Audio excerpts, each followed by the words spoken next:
Minu ees on terve rida erinevaid köögi- ja puuvilju. Annan sulle mõned sellised kiired nipid, kuidas teha käepäraste vahenditega poes kindlaks, kas need on toored, on nad küpsed, on nad üleküpsenud. Näiteks ananass. Tõmbad siit keskelt ananassi lehte. Kui see tuleb suhteliselt lihtsalt lahti, siis on ananass ilmselt valmis.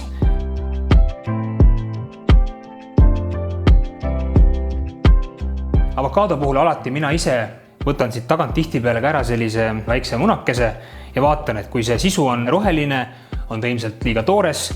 Kui ta on juba must, on ta üleküpsenud ja kui ta on natuke kergelt kollakas, rohekas, siis see avokaado on tegelikult täiesti valmis. Ja mango puhul ka sama asi, ma natukene teda vajutan ja vaatan, et kui ta kergelt vetrub, tema värv on ka selline ilus, siis on ta valmis. Brokoli, mis võiks olla pigem selline kena roheline, mitte kollane. Kollane tähendab seda, et on juba täielikult oma aja ära elanud.